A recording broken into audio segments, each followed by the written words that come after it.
Richard Enya Show. Goofy man with the bland and the coffee in his hand. Best show in the land, kinda like a weatherman. Yeah, he's a goofy man, one of a kind. Better go subscribe and give him a like. Welcome to the show, it's Mr. Richard Enya. Now throw him a bone, all the free stuff he'll give you. Hold the phone and tune in. Now it's the Richard Enya Show.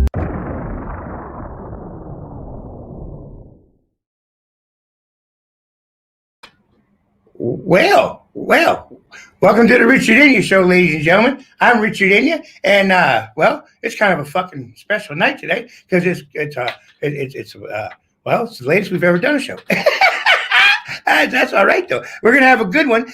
We got fucking Nivik in here. We're gonna bring him in real quick. He's gonna co-host with me tonight. So there he is. Hey Nivik, welcome to the show, brother. What's up, man? Hey, not much, man. How you doing today? Doing all right. Good deal. Hey, you know who our fucking guest is tonight? Who? Bounce Ball Boogie. Should we bring him in here? Hell yeah. Hell yeah, let's bring him on in. Hell yeah. Whoa. Hey. Well, welcome to the show. I was ready for the sound effects. Like, oh shit, he's about to start making some dope ass effects. Come up. Sorry, you saw my ghost robe there. I can't let you see that. Yo, what's going on, y'all? Thank you so much for having me. Bounce Ball Boogie up in this motherfucker. We're gonna have a good ass time. Nivik, good to fucking see you. Richard Enya, pleasure to be here, brother. Thank you for having me. Yes, thank you for coming on, man. Thank you. Hey, where's the ball? And why? Where's the ball? Huh? The ball? Where's the ball? Yeah. Well, I'll tell you, a lot of people did drop the ball.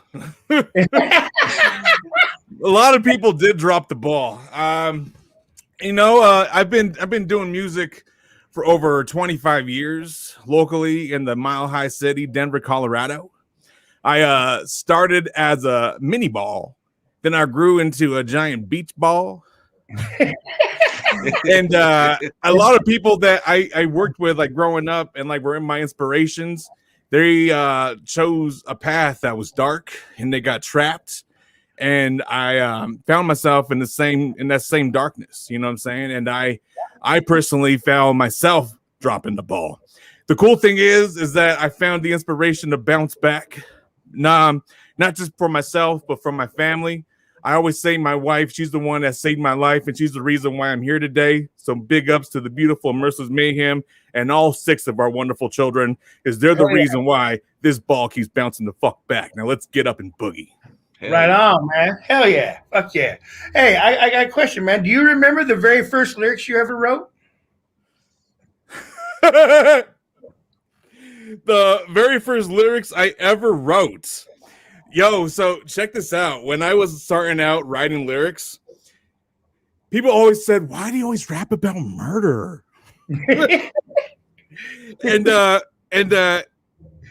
don't really know why. I grew up in a gang environment as a kid, and I was always in and out of bullshit, and I've seen a lot of bullshit, right? And so as a young kid, I was naturally attracted to darkness. I was naturally attracted to horror. I loved horror. And it was one thing to watch it on TV, but walking to school, I'd have to question, like, yo, am I going to survive this walk? Like, yo, is something going to happen? You know what I mean? So I always had those type of thoughts. Whoop, whoop, Nicholas. Yeah! But I always had those type of thoughts. And that's why my rhymes were always designed that way, to be very vulgar, very straight up, very blunt in your face. Like, I'm a straight up murder, I kill you. I'm gonna fucking I'm a straight up necrophilia. You know what I mean? Like, getting all in the guts like that. Yeah. Like, they're like, dude, I was like 6th grade, 5th grade, writing shit like that. And I was always in and out the counselor's office. They're like, why are you writing rhymes like this in the middle of class, Ryan? And I was like, yo, I'm gonna grow up to be a famous rapper. So to answer your question, no, I don't remember the actual lyrics, but I can say they've always been horrorcore. Far out, man. And that's right. You've been doing that, you said 25 years, huh? 25 years. And a lot of people, say you've been doing it for this long, man, and you haven't found success, and I would say that's incorrect. I make money off my royalties, and that's a blessing. I have 3,000 to 5,000 steady listeners every motherfucking month on our Spotify and Amazon Music and Apple. And I just see people all around the world reaching out and talking to me how my music helped them through some type of situation. And a lot of situations weren't always the best situations to hear about. And I could always say that I've been through something similar. You know what I mean? And to have music that helped someone else get through a similar situation, it means the motherfucking world to me. Absolutely. Unforgiving click shit, bitch. Yeah. If I look at, if you touch one person, if you can help one person, then that's success. You know what I'm saying? Just because you're not fucking on Sony's record label, that doesn't fucking Sony record label doesn't fucking necessarily classify success either. No, man, it doesn't, because those people that are signed to those artists, signed to those labels, they're you get treated like a puppet. You know what I mean? They want to take you underneath their wing. They build your brand for you. They build the whole entire business around you, and that's where artists kind of get lost. Like they think they're gonna get signed and they're gonna blow up, right? Mm-hmm. But the thing is, the reason that the labels take majority of your royalties or majority of the shares, if you will, and you get kind of the crumbs or the leftovers, is because they're building the business for you. They're building the whole entire business. And that's where a lot of artists get lost, is that they're trying to learn and understand the business of it. Right. You know what I'm saying? And they get so caught up on, what should I do next? How do I do this? How do I do that? That's when the music starts getting saturated. It starts getting diluted, if you will. Right. And because you're trying to impress someone that you believe in your head that's going to help you get to the next level. And now, if you so happen to get there, right, you get that label and you get that support, yeah, they'll build your business. Yeah, they'll get you marketing and put you out there underneath the limelight. But as soon as you start to fail, as soon as your numbers start to fall, they'll drop you. Yeah. The benefit there, though, is that you might have a little fan base that you could bounce back. But the point is that you're left with the crumbs of the money. So you now have to go reinvest those crumbs. And those crumbs are being, held on to for some kind of closure to provide for yourself, provide for your family, or whatever situation it is. And that's where I've seen a lot of musicians up and coming, even got those deals, are now nowhere to be found. Right. Yeah. Wow. That makes so much sense. I never thought about it. I'm not an artist. I'm not a musician. So I've never thought about that and that respect. Yeah, right. I catch you. I heard you fucking singing in the shower all the motherfucking time, Richard. You're like who's this fucking dick fucking singing in the shower? Oh, that's a fucking dickhead, Enya. And so I can say that because my middle name is also Richard, and I have a lot of dick jokes. Ah, okay. He's not dicking around. Right. I'm not dicking around. No dicking around. Dick is my middle name, motherfucker. Dusty Winters wants to know, who is your inspiration? What's my inspiration? Well, today I would say my inspiration is helping other people. I really want to help as many artists, musicians, entrepreneurs, musicpreneurs as I possibly can, because I have a noggin full of motherfucking knowledge that I am now looking more into the business of things. So that's my inspiration. But to become an actual artist, oh man, it started way back for me. In fourth grade is when I really discovered gangster rap. You know what I'm saying? Like listening to Eazy-E, and that led to NWA. And Eazy-E played such a major role in when I was a kid, just because it was so raw. It was so in your face, you know what I'm saying? And it had such a dope flow to it. That's where I kind of got into like, yo, this Eazy-E. What up, Easy 606? All these motherfucking Easies, you know what I'm saying? But Eazy-E, man, that's where it really started for me. And then the whole hype when Snoop Dogg and Dr. Dre started doing all that crazy, the crazy beef and stuff. I was really into all that. Like, yo, this is awesome. And then the whole Tupac and Biggie's thing. That's when I started learning more about the East Coast rap. So a lot of it, when I was growing up, all we heard was West Coast, West Coast, West Coast, West Coast. You know what I'm saying? Yeah. And that whole Tupac Biggie thing is when I really started learning more about the East Coast and Wu-Tang. And that's where I discovered the Old Dirty Bastard. Yeah. So ODB for me was ODB and Eazy-E are my two biggest inspirations to say, yo, if these motherfuckers could do it, I could do it. Fuck that. Right on, man. So you say you're getting more into the business side of it, huh? Yes.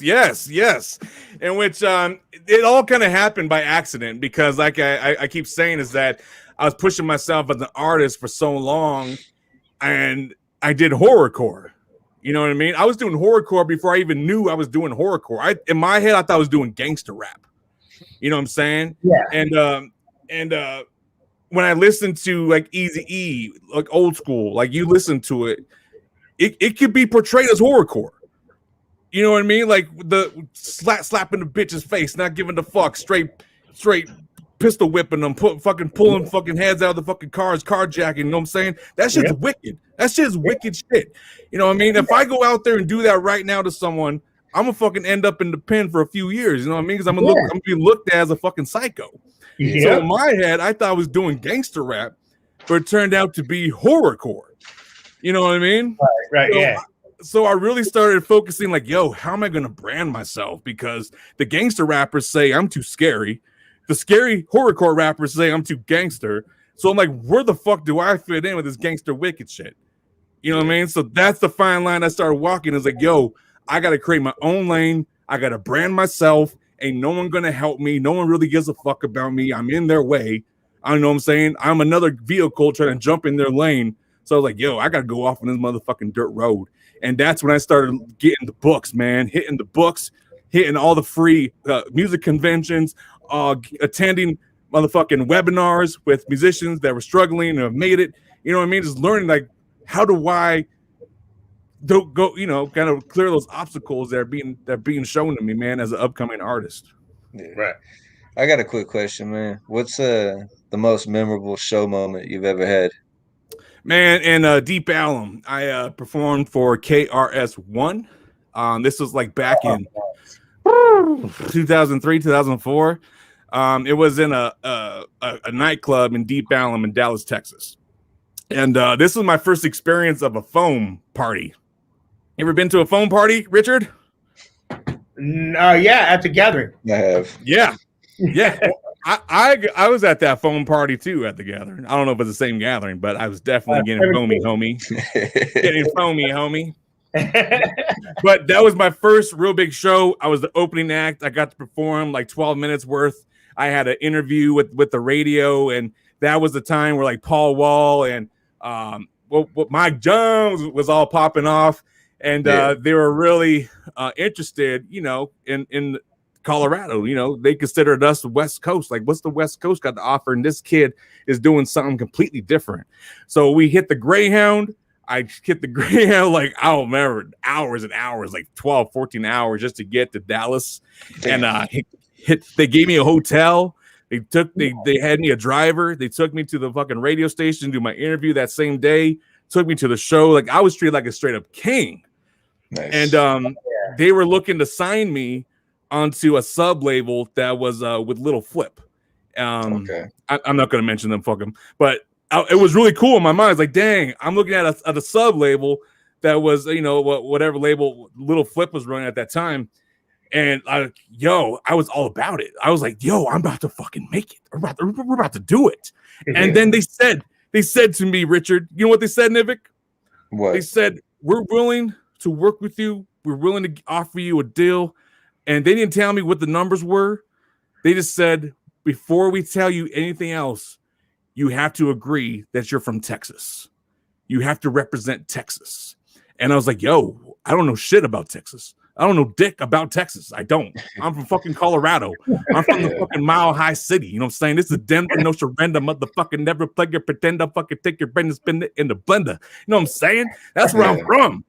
And they wanted me to fucking sell out and be like, yo, represent Texas because Texas is a hot thing. And I get it now. It was a marketing ploy. You know what I mean? Like, I get it. But I don't regret it. I don't regret it at all. Yeah. Who that little baby? Who got the baby kids? I hear you, baby kids in the Oh, he's on the back porch. back. So, if you could collab with anybody ever, at this time, Hi. like past, How are you, buddy? who would you like to collab with? If you could? Who would I want to collaborate with? Yeah, if you could, past or present, like through all time. Can I answer both, like past and current? Sure. Yeah, there we go.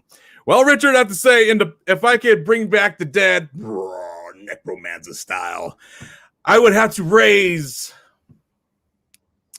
I would say, I answered this question the other day, and I try to think of who else. And I'm like, nope, it's still Johnny Cash. I would have to work with Johnny Cash, man. Yeah. You know what I'm saying? Because I really think that my style mixed with Johnny Cash, I think that would really make I don't know. I think it would be a really, really unique sound. But Yeah. if I had the money and I was like, yo, I'm gonna do a song with this person here today, man, there's so many people I can name off, right? But the only person I could really say truly I'd want to do a song with is Corey Taylor. Really? Yeah. Hell yeah. Right on. Fuck yeah. Corey Taylor. Oh, that's Yeah. fucking answers. Okay, now, all right. So I've seen. I was watching one of your live feeds, and you was talking. Oh, And he's stalking me, y'all. and you was talking about some weight loss. Yeah. And I would like to talk about that. So exactly, what have you been doing, and how have you been doing it? Yo, so get your little notepads and pens out, ladies and gentlemen, and I want you to go to this website right now. It's getfitfatkid.com. Just like that. Getfitfatkid.com. Yeah, Dusty. It's straight up, and it's straight up comedy. It's comedy because that was the only way I could take it serious. Years now, every time I go to the doctor, they're like, Bounce, you're overweight. All right. If you want to live longer, you want to get on stage, you want to last longer in the sheets, dog, you're going to have to lose weight. You know what I mean? And I didn't want to lose. I didn't want to do it. I didn't want to work out. To this day, I still hate working out. I don't like it. You know what I'm saying? I don't like it. It's really up here, man, in the head. Once you flip that switch, once you turn it on, man, that's when the game changes. You gotta say, like, yo, this is my goal. I'm gonna hit it. I'm gonna do whatever it takes to make it happen. What happened for me was I went through this period of having babies. And these babies love snacks, just like Nivik sitting right there with a bag full of snacks right next to him, ready for that kid to ask for a snack. And guess what? When baby boy want a snack, daddy gonna eat the snacks with him because we're chilling, we're hanging out together. You know what I mean? Yep. And before I realized it, I was a couch potato, chilling with them, playing video games, eating snacks all the time, working the 9 to 5. You know what I'm saying? Just kind of doing the everyday father routine. You know what I mean? And then one day, it hit me like, yo, I'm 400 pounds. 400 pounds. I could feel it. There was a point where my wife had to buy me a cane just because my back, I had so much back pain. You know what I mean? And I was blaming it on everything but my weight. You know what I'm saying? Like, oh, I gotta walk to work. Oh, I sit in the office all day. You know what I'm saying? All these little bitch fairies just flying around me, giving me all these excuses to tell everybody. But once I hit 400 pounds, man, and I looked down, I couldn't see my dick anymore. I was like, yo, I gotta make a change, man. Gotta make a change. So I started reaching out to people near me. Shout out to Deuce McGuire. Deuce McGuire, Bad Breaks Entertainment. This man took me under his wing and said, yo, you want to work out, dog? I'll work out with you. And so we started working out. And we were just doing, I was just in his routine. And I couldn't do half the shit he was doing. You know what I mean? But I was doing push-ups on my knees. I was doing, Sissy Lala jumping jacks. To this day, I still can't do a full on. I mean, I could do it, but not long lasting. But I'm getting there. Yeah. And when those 4 months I was working out with Deuce McGuire, I dropped like 30, 40 pounds with him. Nice. So once I started seeing like, yo, this shit is just melting. You know what I mean? I was like, dude, this is mostly just beer and snacks. It's just melting away. And COVID happened. Due to that fucking pandemic, we lost the spot we were working out in because they closed it, right? They couldn't let people come in and out anymore, whatever. Yeah. And we lost that studio. So I went a few months went by, and shout out to my partner Jay Kidd. Was Splash Bros. He brought me in and he said, yo, check out this unique contraption I got. I call it the Body Beast. And I was like, what the fuck's a Body Beast? What the hell is this thing? And it's like this little chessboard. It helps you do push-ups, right? And you take out the handles. And you can hit different angles. And I was doing them on my knees. I'm just working out with them. But I was like, yo, I'm not going to take this serious unless we start broadcasting, recording me. I want to make this a thing. Like, yo, I'm seeing the results happening from the little effort I was putting in. I was like, yo, work out with me, man. Let's make a whole weight loss journey. Let's film and record the whole thing. So we just completed our 90-day challenge. If you go to getfitfatkid.com, you'll be able to join us and get in your own Body Beast. You'll be invited to our private Facebook group where other fat kids alike are going to be there. So there's no judgment. There's no buff muscle hoggers in there saying, keep going. You ain't shit if you don't keep going, fool. All those people are removed. They're ex-nayed. It's just fat kids showing fat kid love. You know what I'm saying? Yeah. And you're going to be able to work out with me.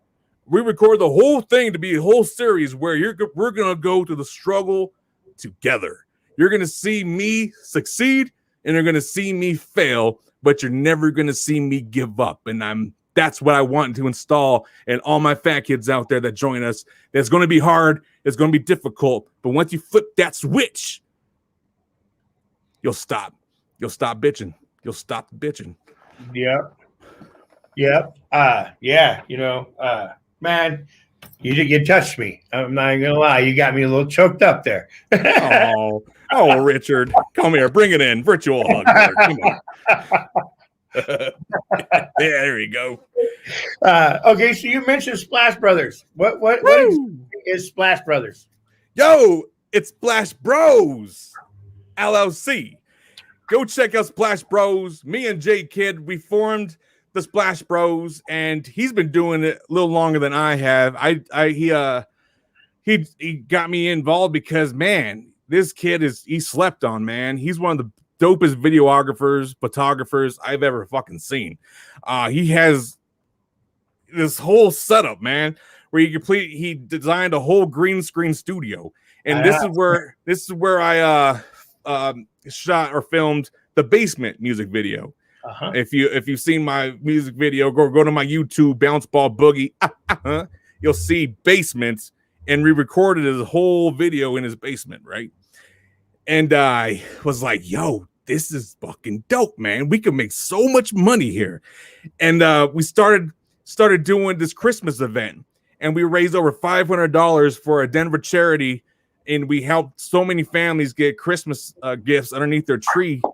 And I was like, yo, man, we got something going on here. You know what I'm saying? People really like we're fucking podcasting. They like our personalities together. Yeah. You know what I mean? So it started out as something just fun. Like, yo, let's continue to do this. Let's get other people involved. Let's help other charities. And then it turned to old business because people were like, I want to give you money to make me videos. I want to give you money to help me with social media and stuff. And I was like, dude, let's do it. And at this time, I was investing into a social media software. And so I was like, yo, I know all about social media. I know all about business and branding and marketing. You got the videography, photography, like those two worlds mesh. You know what I mean? They mesh. Yeah. You can't really have one without the other. So I was like, yo, you run the video side, I'll run the social media side. And Splash Bros, we're going to dive right in head first. We know there's sharks in that ocean. We know there's whales. We know there's bigger people out, bigger competitors. but we don't look at it that way. We're all splash bros. We're all out there taking risks. You know what I mean? We're gonna dive in. We're gonna splash, bro. Yeah. You know what I'm saying? Yeah. And that's where it was like we're gonna take the risk. We quit the 9-to-5s. We pulled the plug, and I was like, "Yo, you sure you with me, dog? Because I got 6 kids, and they're all looking at me for shit. They're all hungry. They all want new Jordans. They all want new iPhones. They all want this and that. You know what I mean? and these past 2 months, 3 months, we've been doing it. Let me say this: we have achieved success. We're helping businesses get through the pandemic and start to bounce back. We're offering a free video commercial to Denver businesses right now. And it's been a blessing, man, to be in this position. That's all I'm going to say. Go follow Splash Bros, LLC. Hell yeah. That's fucking hella cool. Free commercials for anybody, any business in Denver. Yeah. If you could prove to me, you know what I'm saying, you're an actual Denver business, you got your sole proprietorship, you got your LLC, you're a full-blown corporation. You know what I mean? We're giving a free video commercial shoot.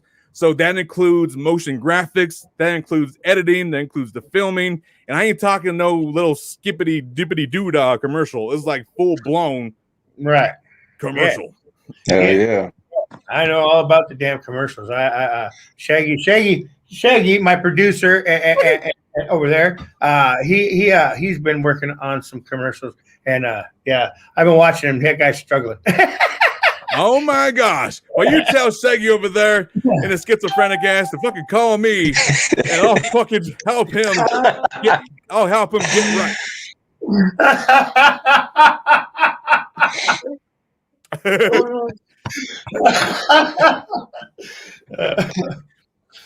Help him get right, man. You know, it's a lot.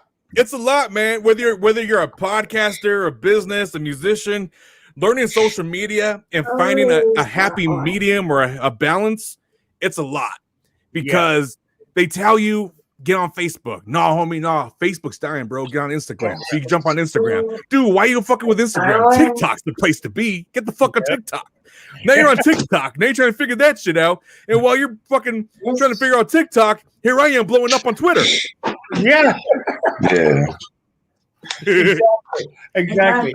So I was watching something earlier that you had one of your shows that you was doing earlier, and you were showing you had a graphic pop up, and you could show where people were watching you at. Yeah, absolutely. So I was saying earlier, we've invested in help design and patent our own social media software, where we could help automate your posting. Like my name. What'd you say, girl? I was like, did you say you want to know? Oh, Nivik, going to mute it. I was like, what'd you say? Were you asking me a question? What's my name? I'll tell you. It's BOOGIE. All right, but what I was saying is that we have our own social media software. You can automate your posts. We give you unlimited content library. You can store all your videos and memes and pictures and whatnot. We're able to study your audience and your algorithms. And that's probably the most important part out of everything, is that I can see where all my listeners and viewers are coming from. And that's how I'm going to be able to design a perfect tour, because I know I got 700 fans in LA. I know I got 400 people listening to me in Phoenix. Now all I got to do is make contact with those people. Now, will that same software work if for say this kind of show? Hey, absolutely, because as a podcast, you want to be able to get different artists involved. You want to get businesses to sponsor you. You know what I mean? And you want to be able to show them, saying, yeah, if you sponsor me today, I'm gonna be able to get you exposed to X amount of thousand viewers. They're coming from LA, Chicago, Ohio, all these different places. Here, I'm going to show you it. You all got to do is click this link. And I have it all highlighted where all your fans and all your viewers are coming from. And that's what's going to help you get those sponsorships. That's what's going to help you get those investors to get involved, man. And that's how we get businesses to work with us, because they're curious too. They're like, yo, we got this awesome product. We got this awesome service. Anyone can use it. All we got to do now is target the audience. who is our perfect customer. Now I know as Bounce Ball Boogie, my listener, my top listener is age 24 to 35. I have all these different demographics, so I know men like my music more than women, and I know certain areas like LA, Ohio, Dallas, where they're bumping Bounce Ball Boogie more than any other places. So that's where we're going to start targeting. You know what I'm saying? That's where we're going to go.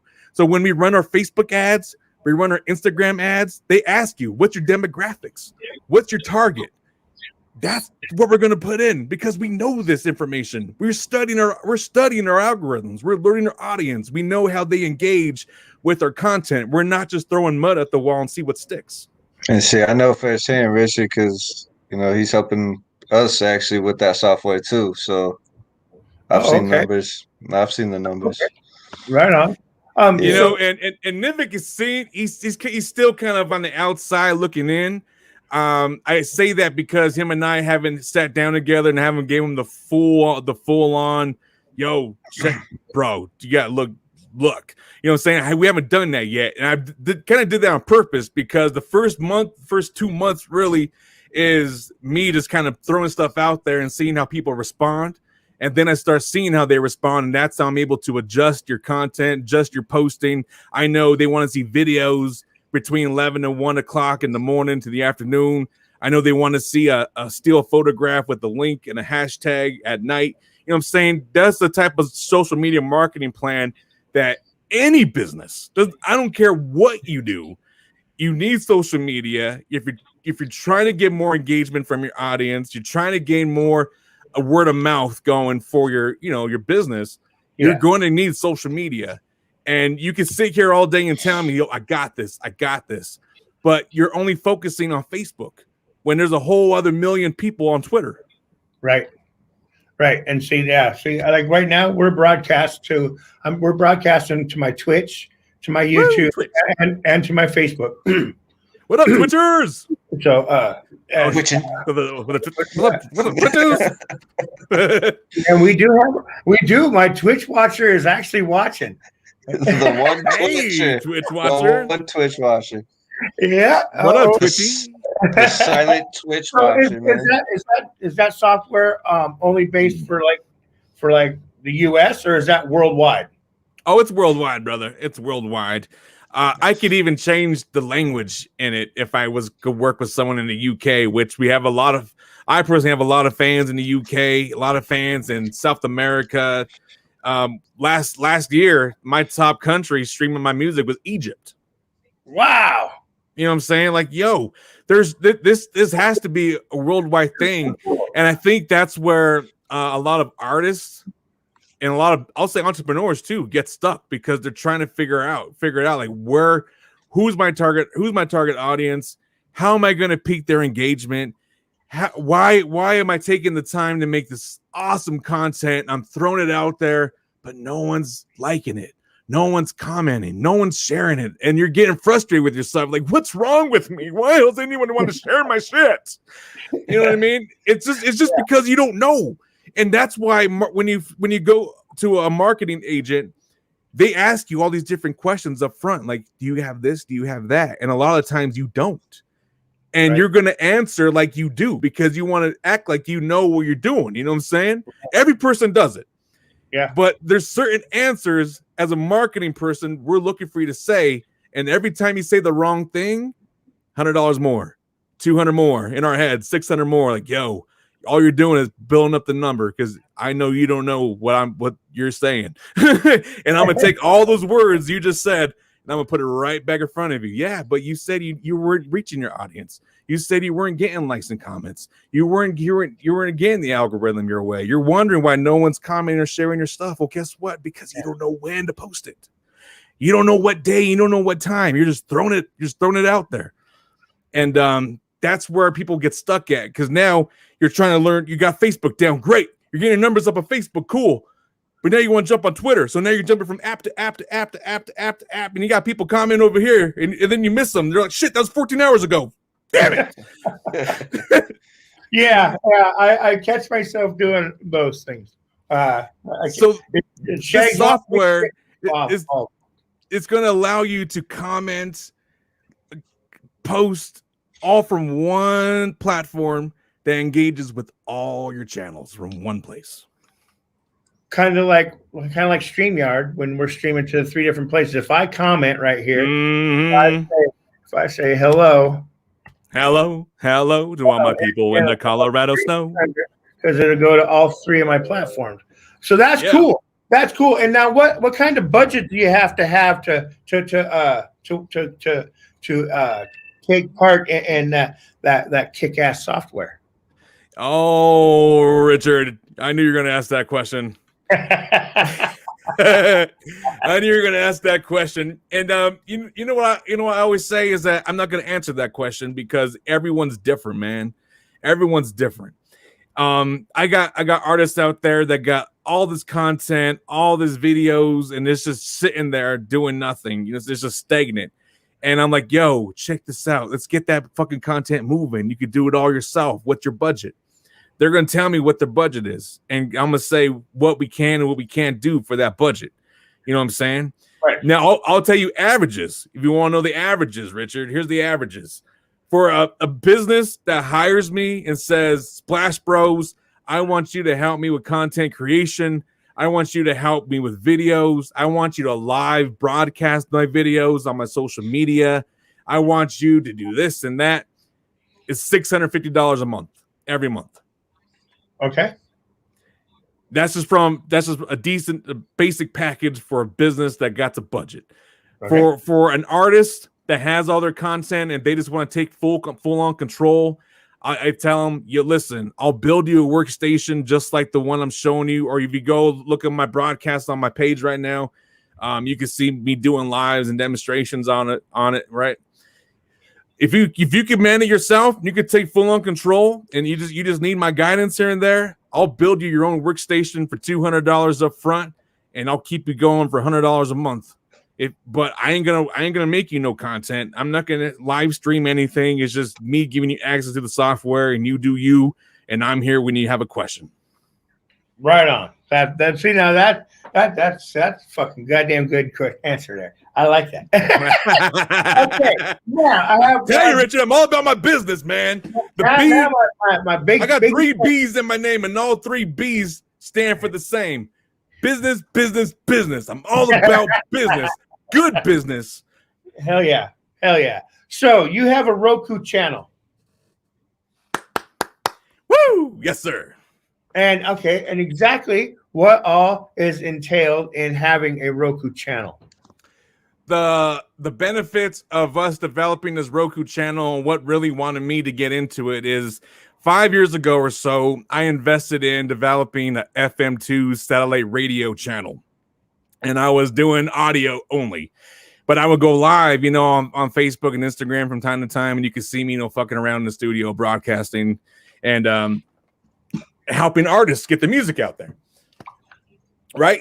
And that's where I learned all about royalties and streaming royalties. And if you have your ASCAP and your BMIs, excuse me, and you get your royalties from having your music played on our FM2 satellite radio station. And so many artists were in love with that. So many, you know what I mean? And that's kind of how in those years when I was running that radio station, I built a network of artists that I still have close to me, that still fuck with me today. You know what I'm saying? And I kind of have them almost like an arm reach away. You know what I'm saying? I can just reach out to them and let them know what I got. I got over 2,000 emails. I was probably about 3,000 now. It's between 2,000 and 3,000 emails of artists that have submitted their music, and we fucking worked together some sort of way in the recent years. Now we're working on developing the Roku channel, which right now you could go to Roku, Amazon Fire, Android, Apple TV. You have to download the Boxcast app and you search B303 TV. Okay? You go find me. That's where you can find all of our broadcasts. Everything that we do is going to be on there. In fact, this Saturday, we're doing a 420 smokeout party, which we're going to have live performances. We're going to have the Dough Olympics, where we're going to give each contestant a 1/4 ounce of weed We're gonna give them a gram dab challenge. Yeah, Nivik, you're laughing because you're like, damn, I want a quarter ounce of weed. I ain't saying nothing. Yo, so where he shows ass. so this is a pay to play situation because you're gonna pay $50 and you're gonna be able to perform your music if you perform, or you can pay $50 and you can compete. You're gonna get a quarter ounce of weed, and whoever smokes that quarter ounce of weed obviously wins. We're going to have edibles with rum cakes that have up to 100 milligrams of THC in them. We're going to have a gram dab challenge where you have to take dab a gram straight to the brain. You know what I'm saying? We're going to have bong pong. Bong pong. Okay, what is bong pong? Just like beer pong, but with bongs. And some of the finest Colorado chronic that you can fucking find. Hell yeah, that's fucking cool as shit, man. Yeah, this happening this Saturday night. It's going to be absolutely free. We're going to try to stream on our social media. I'm not sure how long Zuckerberg is going to let that fly, but go to our Roku channel. They can't stop us there. But what we're developing is a way to get independent films. We want to get opportunities for artists because I know artists always want their music placed in films. They want to be actors, actresses. They have desires to be more than just artists. Yeah. So our goal in this next year is to work with independent filmmakers, which we're already in coordination with a lot of them. I can't really talk too much about it, but I can say Freddy Krueger. I'll just throw a hint. Let's throw hints out there. But yo, for real, we got a lot of filmmakers starting to work with us. We got scripts in the making of developing our own shows. I'm trying to bring back a kind of a throwback of like my version of Yo MTV Raps with fucking horrorcore music videos and shit. Oh fuck yeah. Yeah, I know it's gonna be a lot of fun. Yeah. We got different hosts.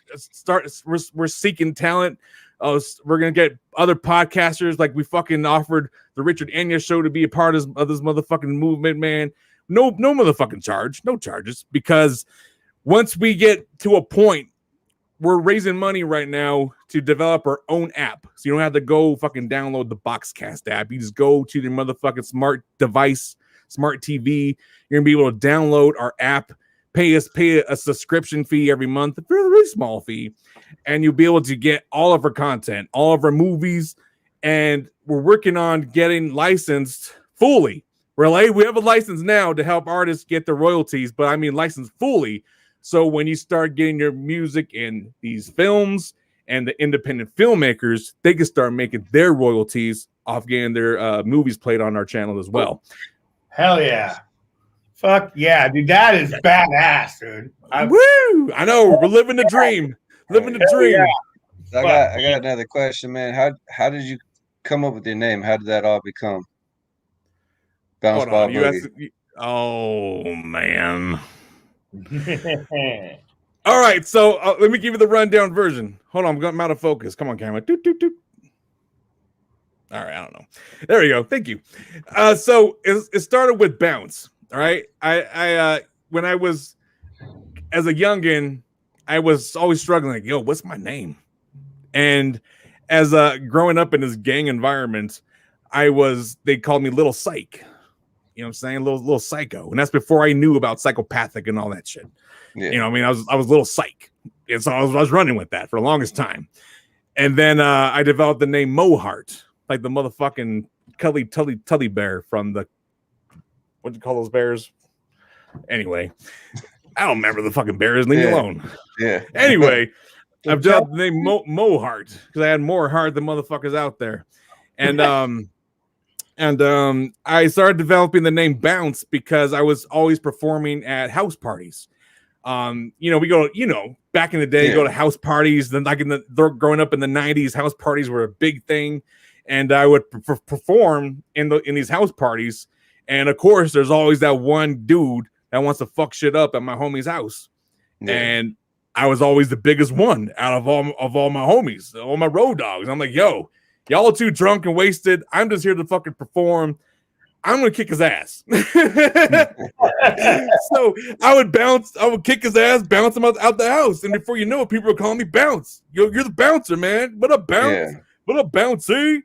You know what I'm saying? And that's where that name just kind of evolved. I was like, cool, I'm Bouncy. Dope. I'm Bounce. Dope. Nice. I got a job working at King Stupids or Kroger's, whatever you want to fucking call it, pushing buggies while I was in high school. And if you remember, well, I'm sure they still do, but those little 25, 50% cent machines where you get a little bouncy ball, right? I knew the guy that would fill the balls, they come and refill the machine. And he would always throw me, a bouncy ball, and I would keep it. And I would go to school, bouncing the ball in class, being a little fucking punk asses, middle of class. Boop, boop, boop. And please stop that, Ryan. No, I ain't gonna stop shit. Boop. Throw in that bitch's titties to see if I can make the shot. Yeah. Never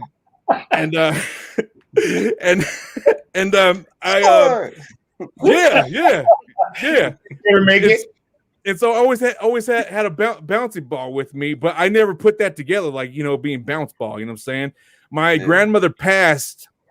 We went to her funeral, did the whole crying thing, and everyone left. I stayed behind because my grandma was like the realest person in my life. Like, no one has ever supported me like my grandmother did. You know what I'm saying? Other than my wife, my grandmother fucking kept me going. And she passed. Everyone left. I stayed behind, just doing my little morning thing. And I went outside, and before I left, I kneeled down in front of the statue, and I just said a quick prayer. You know what I'm saying? Like, just doing a quick prayer. I kneeled down, closed my eyes, said what I needed to say. I opened my eyes, and lo and behold, a big giant red bouncy ball was in front of me. I didn't notice it when I kneeled down. And in my opinion, it wasn't there when I knelt down, but when I opened my eyes, there it was. And I took it.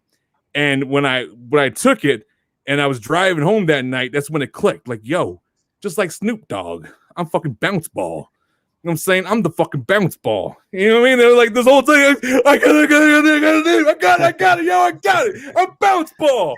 You know what I mean? People were like, yo, that's dope. Bounce Ball. Fuck yeah, let's do this shit. So longest time I was running with just Bounce Ball. And that was around the time I started really getting into like ICP and Twisted, all that dope shit. And Twisted helped me discover the fucking contacts. I was like, yo, I need some contacts. And then you go on the fucking internet, then you see all these different type of contacts. I'm like, yo, fuck yes, I'm getting some contacts. Yeah. Homeboy come up to me, he's like, yo, you're always wearing these fucking contacts. And you always rap about scary ass shit. Why don't you change your name to the Boogeyman? Why don't you just be the Boogeyman? And I was like, that's it.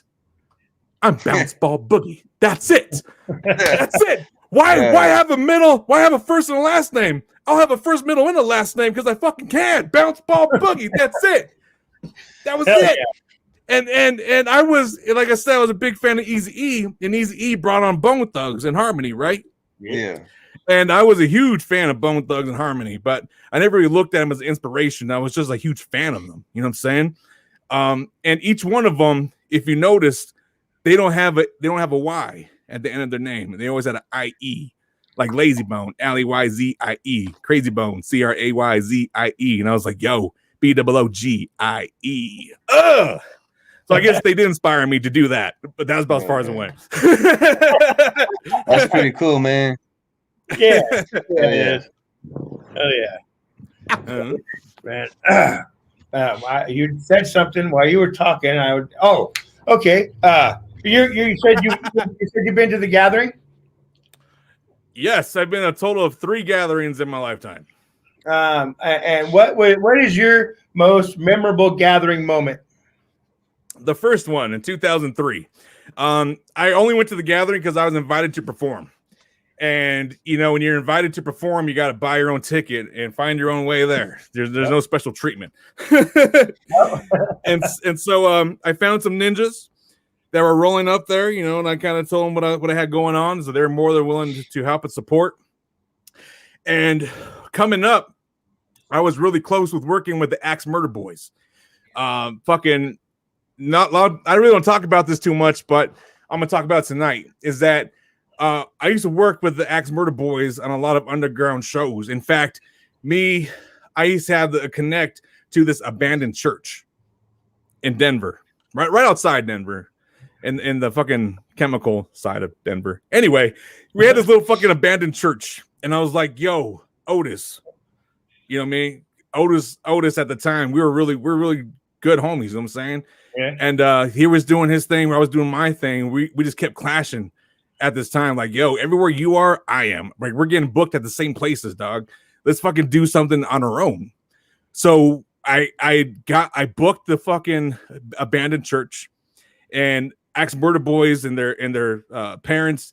They came through with the full fucking sound setup, the light setup. I was like, Jesus Christ. I didn't know you had a rock and roll family. What the fuck? And they did. They brought the whole thing. I was like, yo, I got the venue.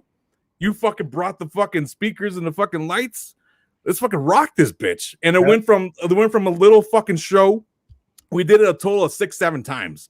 And the last 2 times we fucking sold the bitch out. Like, this place was fucking bananas. It was so out of control. We didn't have no security. There was no bar. There was no liquor. There was no adults telling us what not to do, right? It was just an abandoned church. I had the hookup. Hell yeah. And so, anyway, this was the year that Axe Murder Boys was competing for that contract. They were in that contest. I don't know if y'all remember that or not. They're competing for that contest to get on Psychopathic Records. And I was also invited to go perform at the gathering. So were they. You know what I mean? So I was like, yo, we're fucking about to fucking rock this shit. And that's where kind of our relationship kind of fucking deflated, because it instead of working together, it kind of turned into a little competition. Right. And so what the fuck ever. I went to the gathering. I ended up the whole entire time just kind of by myself, because everyone was on A and B's nuts. And I was like kind of the push over lasagna, like, get the fuck out. You're just bounce ball. Like, no one cares. No one knows that you're not in the contest. You know what I'm saying? So I was like, what the fuck? I thought we were down. You know what I mean? So I felt some type of way for the longest time for that happening to me. You know what I'm saying? Like, everyone, I thought we were riding together, and it wasn't like that. It just got segregated real quick. Like, the first day we got to the gathering. So I ended up the whole gathering just fucking by myself. I was just walking amongst everyone, and I performed. I had a good performance. It was like 15-20 minutes long. It was one of the dopest performances I ever done. The family was live. I did fuck up a couple times. It's just, it's being nervous and shit, but overall it was good. I enjoyed it. I look back and I was like, damn, I don't regret that shit. That was dope. But I say it's the most memorable, not just because I performed, but I also got really high with Violent J. Fucking Violent J fucking brought me into his trailer, and he was just smoking some of the finest purple kush that I've ever fucking smoked. And back in this is swag days, right? In Colorado. Yeah. Swag, fucking Mexican cartel brick weed out of the fucking gas tank. That's all I used to smoke. That's all I smoked. And so Violent J's over here just rolling fucking blunts of fucking purple kush, man. He like had endless supply. And I was like, aren't you too high yet? And he just kept talking and talking and talking and talking. I just remember being so high. I was like, I don't even understand what the fuck he's saying anymore. You know what I mean? I was like, holy fuck. And I remember he kicked all of us out of his trailer, and he was like, fuck off, go do your thing. And I fell the fuck out. I just fell over on this dirt path. Oh, and guess who fucking woke me up? Oh. Rude Boy. He came and kicked me on my head. Oh shit. He kicked me in the head and said, why the fuck are you sleeping? It's the gathering. And I was like, you're fucking right. I'm gonna get the fuck up. I'm gonna get the fuck up and start just walking like a zombie endlessly. Fucking up. Yeah, that was my dope gathering story, man. Hell yeah, that's awesome. Fucking my old lady. I took my old lady. I've been to the last, and I took my old lady the last 2, and she every time we come home, she has porta potty fucking chair. Oh my gosh! And then taking a shower with the little itty bitty water stream. Woo! Yeah. But last one we took our own.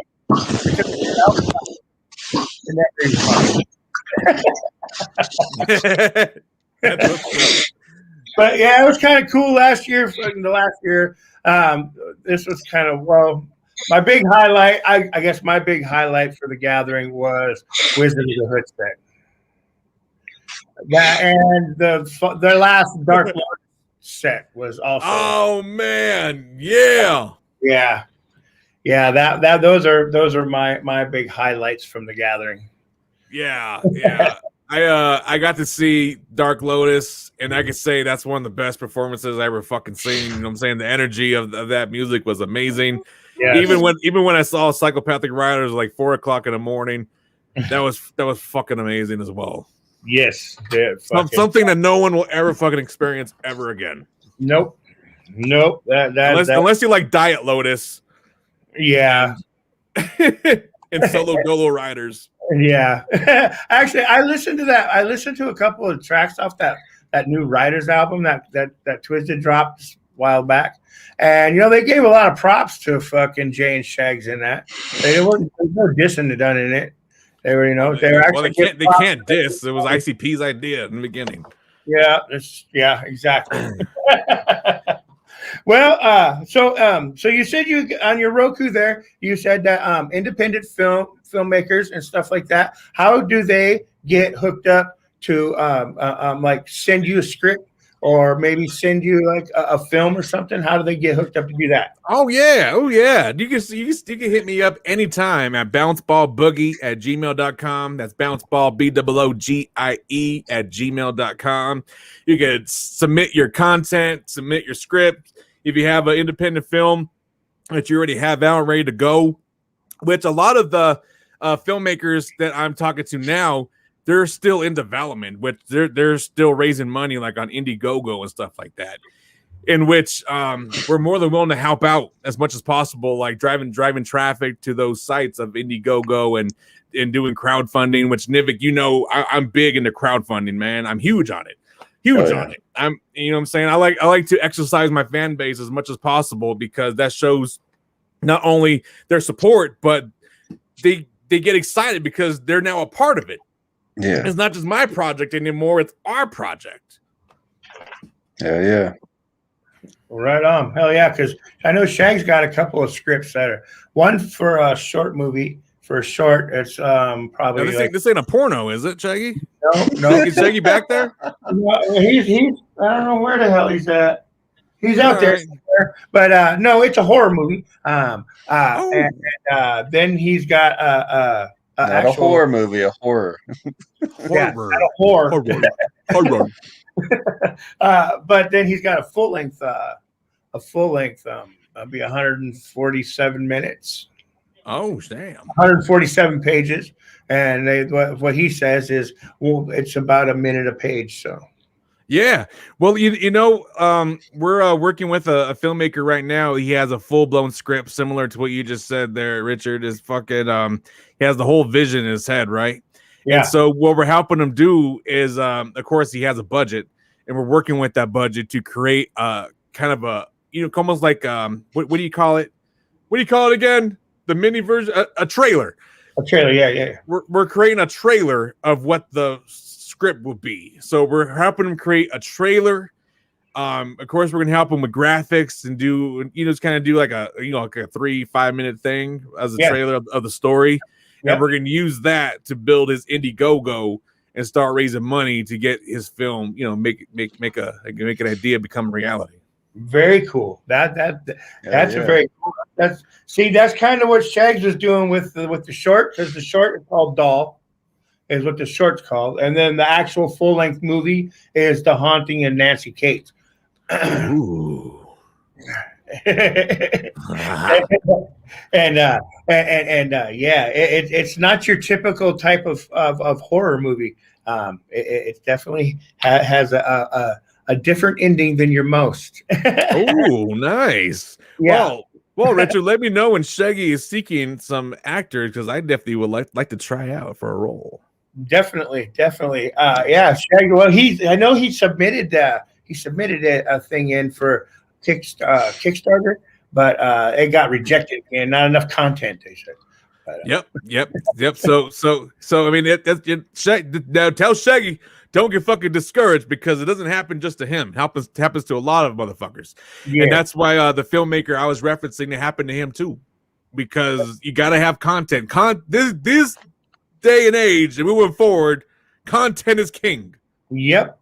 Let's just say that right the fuck now. Content is king. And I was talking about this earlier on my broadcast, is that shit you did 3 years ago, it's old to you, but it's new to that kid that just followed you today. So don't throw it away, man. Recycle that shit. Recycle it. Yeah. Because that piece of content you made was to support some type of product that you have, whether it be a song, a piece of merchandise, a music video, whatever it is, right?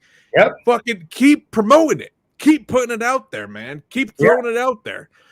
Because it's old to them, but it's new to your new followers. So you got to find that balance of, yo, my new followers need to learn about me, but my old followers want new shit. You know what I mean? So you got to find that happy medium, that balance of it all. And I guess that's kind of what Splash Bros specializes in. So if you don't know how to do that, message me, bounceballboogie@gmail.com, BOOGIE, and I'll give you a consultation absolutely free. Hell yeah. Well, I'll tell you what, man, I got one more question for you, and it's one that I ask a lot of people. And this one's gonna be dirty, ain't it? Yeah, well, no, not really.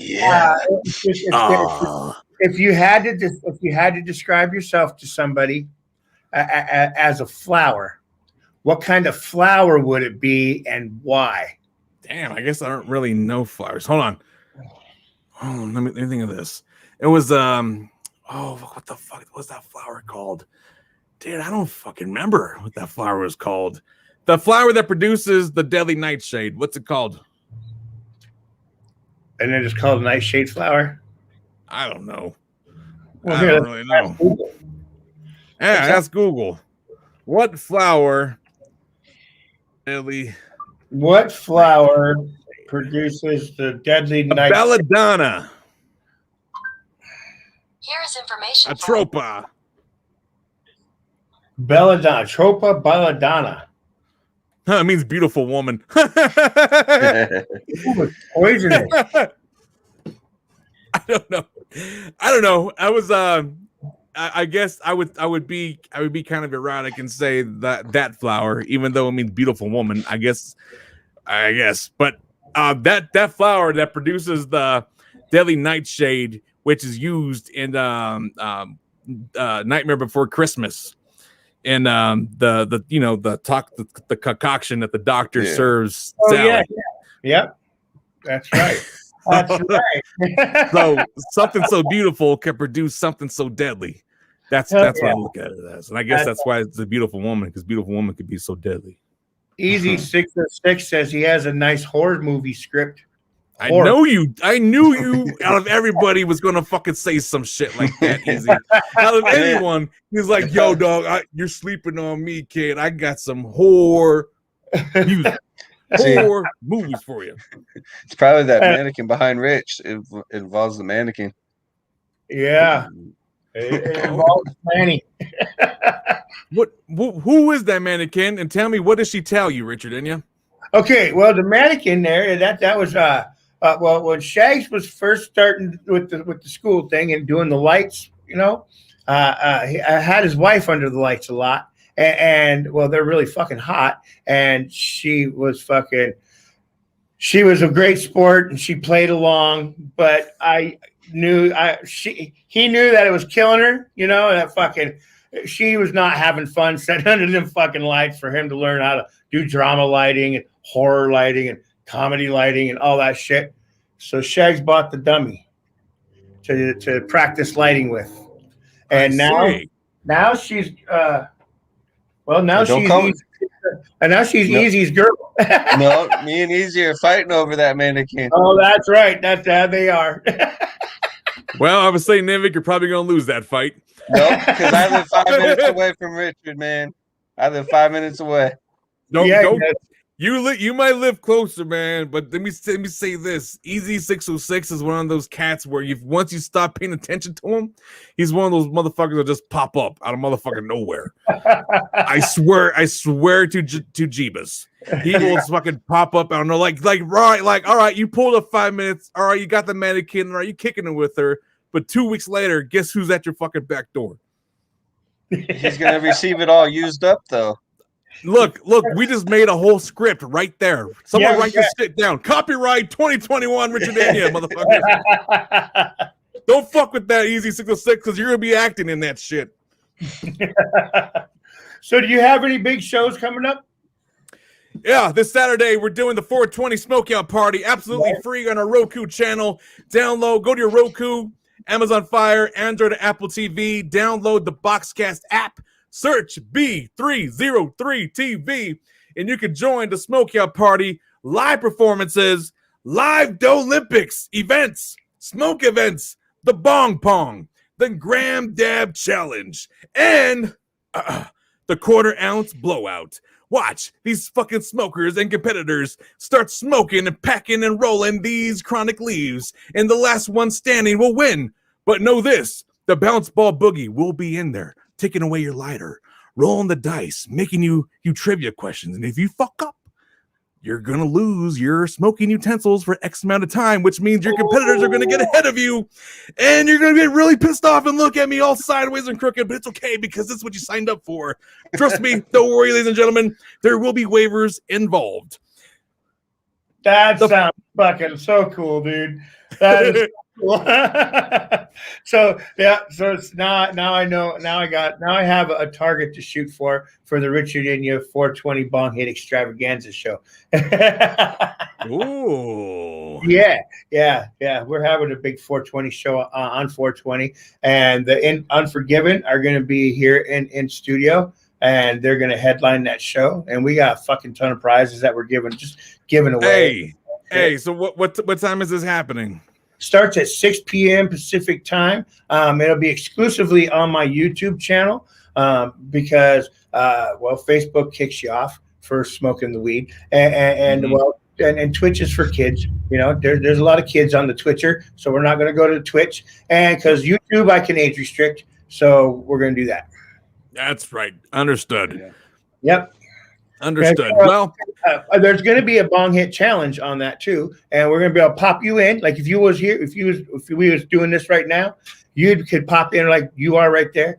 We'd chop it up with you for a second. You know, what strain? What are you doing? What do you got going on? You take your big old fat bong hit. We'll judge you. We'll give you a score, and then at the end, there's going to be 2 categories: dabs and flower, and there's going to be a winner in each one. Oh wow! Yeah. Well, Nivik, I challenge you, sir. I challenge you to a smoke-off. We're going to pack and roll the biggest blunt we possibly fucking can. Even if yours is bigger, even if mine's bigger than yours, don't get mad. It's just a blunt. And right the first time, if mine's bigger than yours. My blunt is bigger than yours. My nussy's bigger than yours.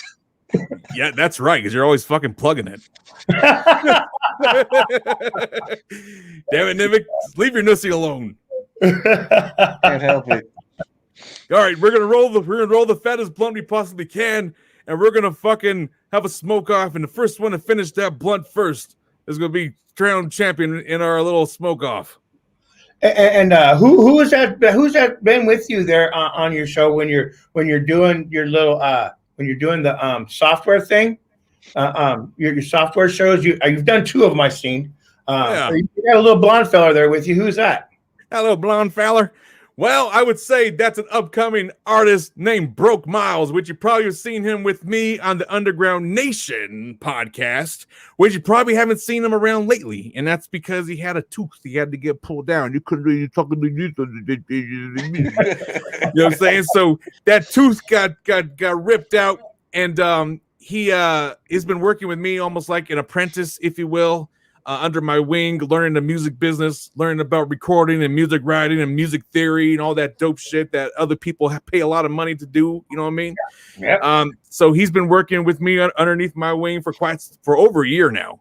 And a lot of people, when they listen to his music, they're like, what is this? It's a whole new emo trap boy sound. You know what I mean? Sad trap boy. I don't know what you want to label it. That's what he labels it. And the kid fucking averages 1,000 to 3,000 streams every month on his Spotify and Amazon, just because he's learning the business. He's working with our social media software. He's learning how to work with other businesses. He's learning the lingo of how to talk to the business with people, man. And he's come such a far way.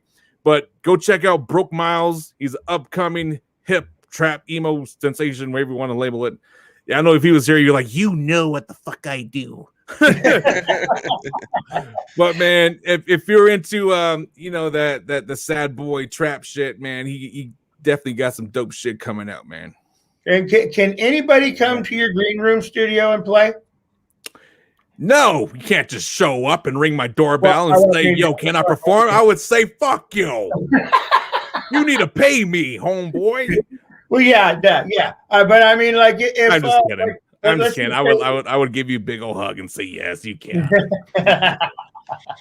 But yeah, man, we had a full band in our fucking film studio a couple weeks ago for our St. Patrick's celebration. We had the drummer, the bass guitarist, the singer, and you go see it on my YouTube. A couple songs here and there that we clipped out from that St. Patrick's celebration. So from a band to a rapper to a motherfucking harmonica player, we could get you set up to be streaming live.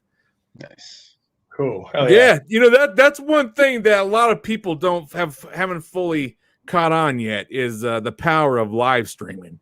You know what I'm saying? And I'm not going to spill no knowledge on it. I'm just going to say the power of live streaming is what flipped my game 100%. Yeah, absolutely. Shags was trying to get it set up, trying to get enough equipment in here that for the 420 show to be able to have actual live performances happen. But that's he fell a little short on the financial end of that. Yeah. Well, I can say this. Tell Shaggy that I probably got a couple tricks up my sleeve where I'm pretty sure I could probably hook you up. Really? Okay. Well, I'll let him know. I tell you, you fuck around with the clown, you never know what's going to be found. I'm gonna blow that mannequin's back out gorilla mode. See, Nivik? I told you this man don't play. But it's already going to be in pieces once it gets. It's already going to be in pieces. Easy. Like he don't care. Fuck. He's only after one. He's only after 2 pieces of that mannequin. Okay, maybe 3. I'm gonna be all around that mannequin on 420. He's like, shit, I'm fucking that bitch's armpit. There'll be new holes all over it. I'm putting it away. I know. I can see the mannequin just looking at Niv like, all scared, like, oh my god, what's about to happen? Yeah, Shaggy, save me. I got all big. Oh shit. Shaggy, this guy with the red hair is fucking setting me up with some evil bastards. But hey, you could be scared, but once it happens, mannequin, you're never gonna look back, girl. Yeah. Literally never gonna look back. Well, Bounce Ball Boogie, sir. I am fucking humbled to have had you on my show. It was a pleasure to be here, Richard Enya. Motherfucking Nivik. It's great to always fucking chop it up with you, Ninja. Man, you gotta talk more, man. You're just sitting there playing with your Nissy all the time, looking at the mannequin. Like, bro, the only question you asked me is how I got my name. Is that all you wanted to know? No, I asked a couple questions. Okay, maybe I'm just high and I forgot. Hey, man, I'm just listening, man. No, you're co-hosting, not just listening. Yeah, I know. Okay, I said I have to give you a little. I said give you a little nudge. Yeah, as a friend. Shags wanted me to tell you that he'll be getting a hold of you tomorrow.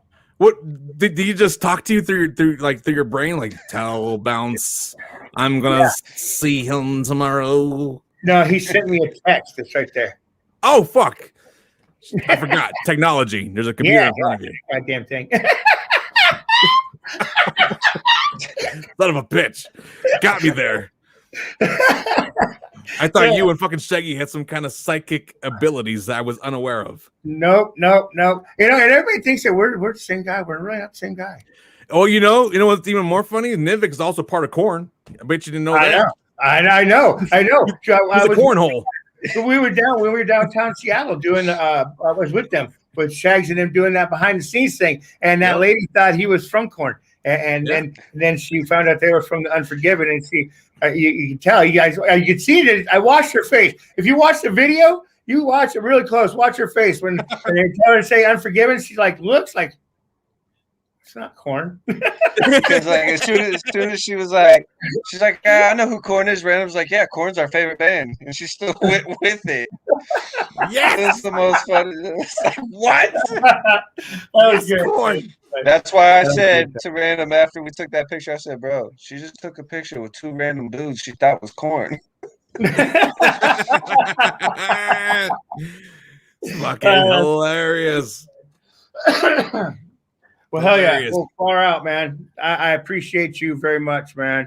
And I would love to have you back on the show anytime, man. Oh, I got another invite for a future for a follow-up. I'm all about that. Maybe Shaggy will be there this time. Yeah. Motherfucker texting. Stop texting. Get your ass out here.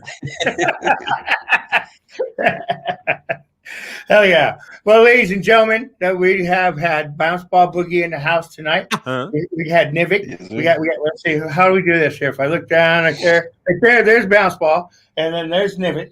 And there you go. Hi, Rich. Did you just poke me in the head, yo? Yeah. You're down here. Man. You're down there, man. It all started with the Facebook poke. Squares like the Brady Bunch. We're part of the Brady Bunch. Hey, Richard, before we go, man, can you do me a favor? Yeah. I want to hear you go, What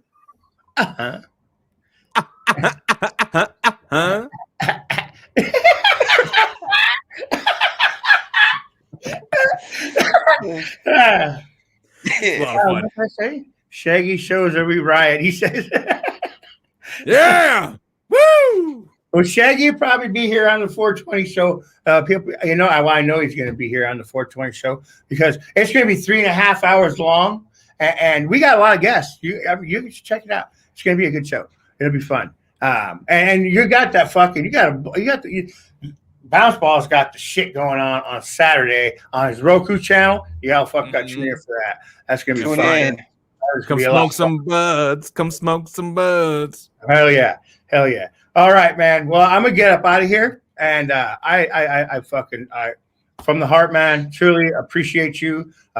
Thank you very much. Absolutely. Thank you so much, Richard Enya, Nivik. Thank you for having me, y'all. It's been been a lot of fucking fun.